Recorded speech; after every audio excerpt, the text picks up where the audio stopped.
Okay, so just checking. Yes. So here we are then, and we're having an interview with myself. So this is Don Nixon interviewing himself. So, first of all, Don, why are you doing these interviews? Well, I want to find out how I came to be this strange person who likes to learn and teach language rather than eat a delicious meal. This strange person who likes to explain things, to simplify the complex. Yes, I'm your stereotypical mansplainer. And also, you know, I feel, well, why podcasts, Don? Why podcasts? Well, I feel podcasts are more natural than videos, to be honest. There's no performance really involved. With a video, you're always having to worry about, am I too close? Am I too far away? Can people see the hairs on my nostrils? All that sort of stuff. Whereas with a podcast, you just get my voice. And yeah, it's not so much of a performance. Videos, I like the videos too, but it's a bit like teaching. It's always a performance. There's always this visual judgment going on. So I prefer not to have that. And the main reason I'm doing these podcasts is because I want to tell my stories. And no one seems to want to hear them. So, well, I figured I'm going to tell them anyway, even if no one wants to hear them. So, Don, no one is interested in your stories? No, I'm afraid only a few people. Why do you think this is? Well, I think they're all too busy, basically. Some are, just busy surviving.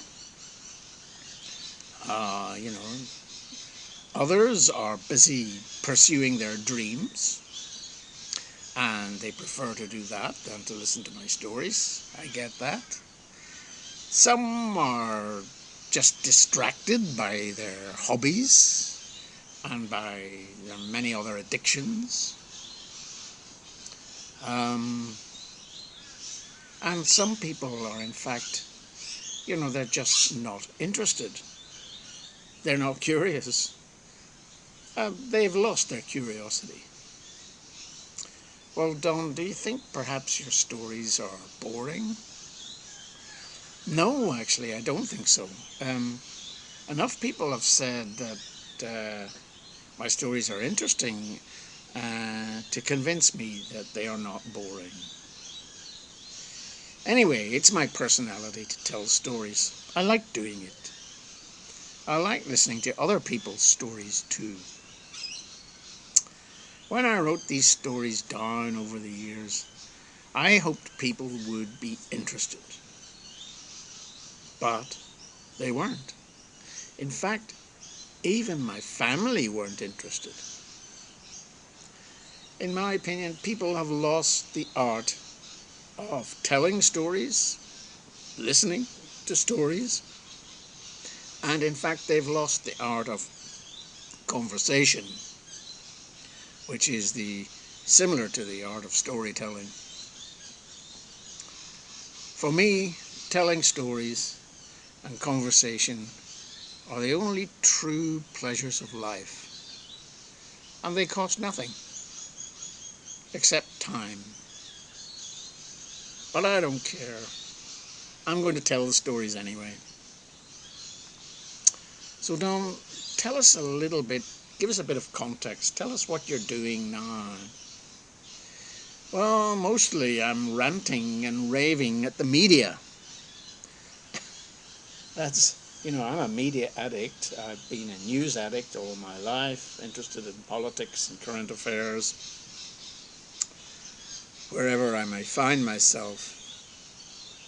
But I find myself increasingly frustrated with the mass media and, news, social media and all that. But the mass media still really annoy me.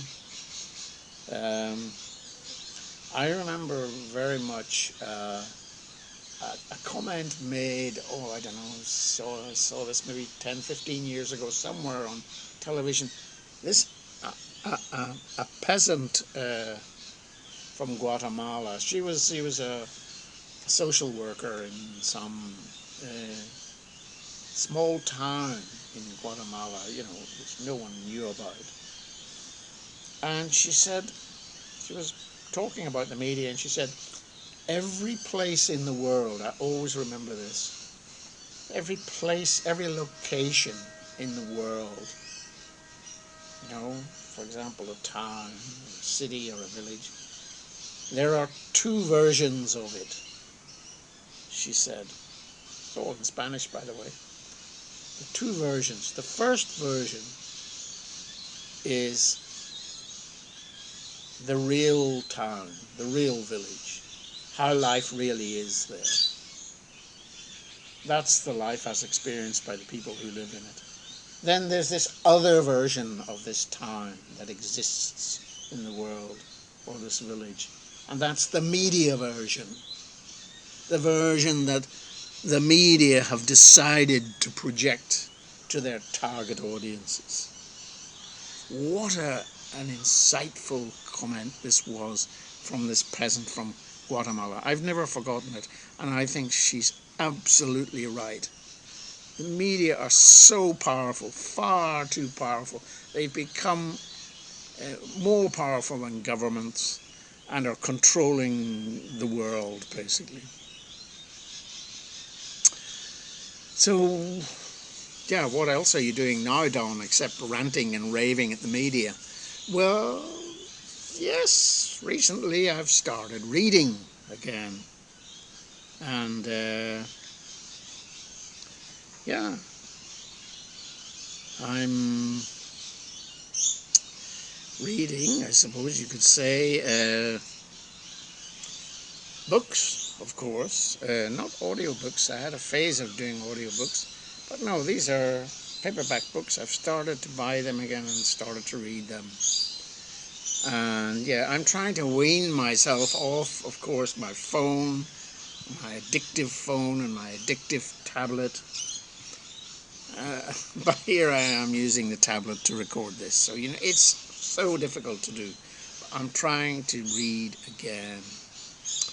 And what are you reading, Don? Well, I'm reading, recently I'm going through a phase of reading Japanese authors.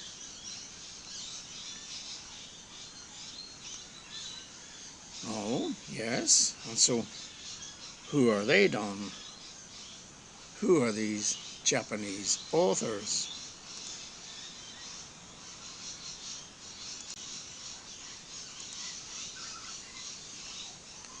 Well,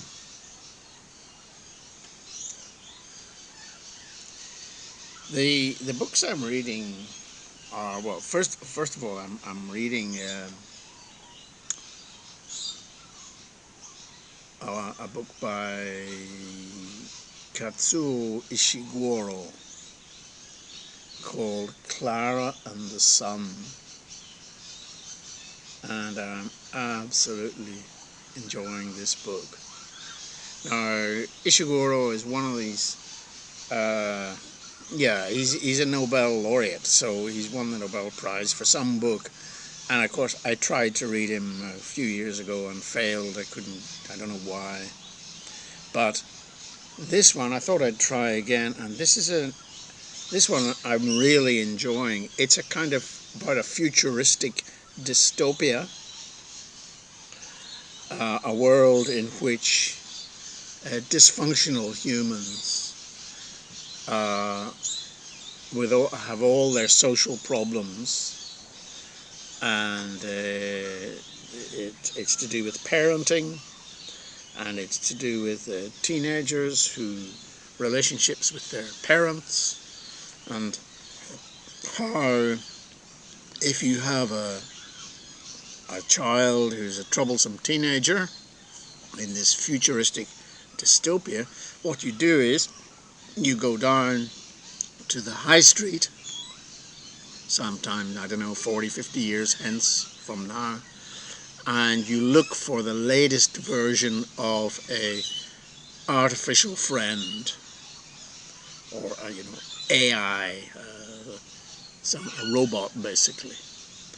And these artificial friends are of course highly programmed to be companions for humans. And so a parent who has a difficult child, a teenager, instead of dealing with the child themselves, because the parent would usually be working and so busy, can't deal with the child, so they will buy this robot, and it will act as a friend. And this friend, the robot, I suppose the assumption is that the robot will be more stable and will be a better friend than the human. So the name Klara is the title of the book, Klara and the Sun, because Klara is actually one of these robots, and she tells the story. That's the beautiful thing about this book. It's told through the eyes of the robot, not through the human being. And it's very interesting. Klara is very observant and observes all the behaviors around her, the other robots in the shop that are waiting to be chosen by children as companions, and she observes other humans as well, their parents, everything. And Klara is an interesting robot. But what is interesting to me is that as you read the book, I as the reader, I started off by being sympathetic, of course, to the humans, and slightly suspicious, I'd say, of the artificial friends, the robots like Klara. I think we all have that natural nervousness about AI and robots. But as the story progresses, I can see that in fact the robots are the kinder, wiser entities in the story. It's the humans who are so selfish, so mean, and so nasty. And this is beautifully portrayed by Ishiguro in this book. In fact, it's the humans who are the problem, not the robots. Anyway, I'm only halfway through it, so I don't know what happens in the end. But I'm absolutely fascinated by it. So this is the third book I've read so far in my little Japanese phase, and I also read a very interesting book a few weeks ago by a Japanese guy, by Shoji Morimoto, called Rental Person Who Does Nothing.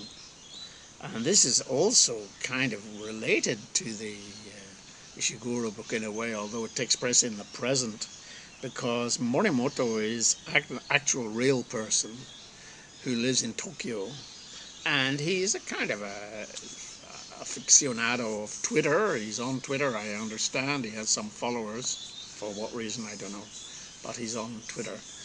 And anyway, he decided that he was in a dull, boring and useless job going nowhere. He'd saved a little bit of money, but he was absolutely fed up with the job.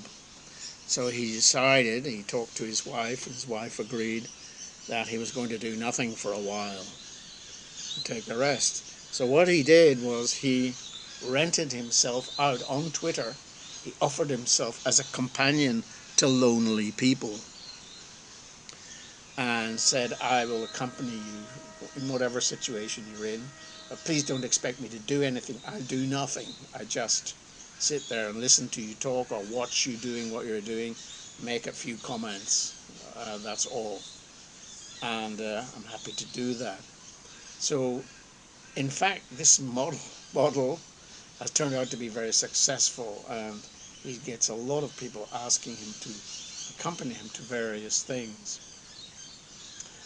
And it's very interesting because I think both books address the issue of loneliness, the loneliness of the modern citizen the lifestyle of the modern citizen, how lonely everybody is. And I think that it's quite extraordinary the lengths to which people will go to avoid admitting to themselves, even and to other people, just how lonely they are. I mean, you can look at everything in life at the moment, from watching pornography to Donald Trump. It's all about loneliness and avoiding it, in my opinion. And loneliness is the endemic disease of modern civilization. So, anyway, to get back to Morimoto, he hires himself out. He does not charge. He does not charge for his services. And someone just says, "I'd like you to go to a concert with me." He says, "Yes, I'll go." He doesn't charge, but you will have to pay for the entry to the concert. Or if someone invites you, "I'd like you to come and celebrate my anniversary of my death of my husband a few years ago. I don't want to be alone on this occasion." Yes, you've got to go, and then the person, the host will pay for the meal. You don't pay for it. So the expenses are paid, but you don't charge for your services. But of course he gets lots of gifts afterwards and so on. But it's an absolutely fascinating book, and it addresses this issue of what I call anomie, the French word meaning alienation or loneliness in modern society. And of course, Ishiguro is addressing the same issue in his Klara and the Sun with his robots, addressing this eternal issue of the loneliness of the human condition. So I've also in between read a sort of kind of a lighter book called Days at the Morisaki Bookshop, also written by Satoshi Yagisawa, another Japanese author. This is just a coincidence, 3 in a row written, and it's about a heartbroken young girl who goes to work in a bookshop and finds herself, in short, there. So yeah, inspiring, all 3 books, really inspiring to me.